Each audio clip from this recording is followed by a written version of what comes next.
নমস্কার বন্ধুরা, আপনাদের সকলকে স্বাগত জানাই আমাদের আজকের এই বিশেষ অনুষ্ঠানে। আজকের আলোচনার বিষয় হলো কখনো ধৈর্য হারাবে না। জীবনের পথে আমরা সবাই স্বপ্ন দেখি, লক্ষ্য স্থির করি আর এগিয়ে চলি, কিন্তু পথে বাধা আসবে, কষ্ট আসবে, ব্যর্থতা আসবে। তখনই আমরা অনেক সময় ভেঙে পড়ি, ধৈর্য হারিয়ে ফেলি। কিন্তু আসল শিক্ষা হলো যে ধৈর্য ধরে এগিয়ে যায় সেই জীবনের জয়ী হয়। মূল বক্তব্য 1, ধৈর্যের গুরুত্ব। জীবনে ধৈর্য না থাকলে কেউ বড় হতে পারে না।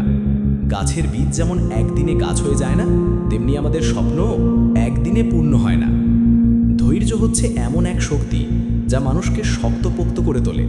যেমন ঝড় ঝঞ্ঝার মধ্যেও এক শক্তিশালী বৃক্ষ দাঁড়িয়ে থাকে। 2, ইতিহাস থেকে উদাহরণ। মহাত্মা গান্ধী, তিনি যদি ধৈর্য না রাখতেন তাহলে স্বাধীনতার লড়াই সফল হতো না। আব্রাহাম লিঙ্কন বারবার ব্যর্থ হলেও তিনি ধৈর্য হারাননি, শেষ পর্যন্ত তিনি রাষ্ট্রপতি হন। স্বামী বিবেকানন্দ বহু কষ্টের পরেও তিনি ধৈর্য ধরে নিজের লক্ষ্য পূরণ করেছিলেন। 3, সাধারণ জীবনের গল্প। ধরা যাক একজন ছাত্র পরীক্ষায় প্রথমে ব্যর্থ হলো। সে যদি ধৈর্য হারায় তাহলে পড়াশোনা ছেড়ে দেবে, কিন্তু যদি ধৈর্য ধরে চেষ্টা চালিয়ে যায় একদিন সে সফল হবেই। যেমন নদীর পানি ফোঁটা ফোঁটা করে পাথরকে ক্ষয় করে দেয়, সেটাই ধৈর্যের ফল। 4, কেন আমরা ধৈর্য হারাই? তাড়াহুড়ো করে সবকিছু পেতে চাই, নিজের ক্ষমতার উপর ভরসা রাখতে পারি না, অন্যের সাফল্য দেখে হিংসা করি। কিন্তু মনে রাখবেন, প্রতিটি মানুষের সময় আলাদা। কারোর সাফল্য দ্রুত আসে, কারোর আসতে সময় লাগে। 5, ধৈর্য ধরে থাকার উপায়। 1, লক্ষ্য ঠিক করুন, কিন্তু তাৎক্ষণিক ফলের আশা করবেন না। 2, ছোট ছোট সাফল্যে খুশি হন। 3, ব্যর্থতাকে শিক্ষা হিসেবে নিন। 4, ধৈর্য রাখার জন্য প্রার্থনা করুন, মেডিটেশন করুন, বই পড়ুন। 5, ইতিবাচক মানুষের সঙ্গ নিন। 6, অনুপ্রেরণামূলক গল্প। একজন কৃষক বীজ বপন করলেন, কয়েক মাস ধরে তিনি জল দিলেন, যত্ন নিলেন, কিন্তু কিছুই গজালো না।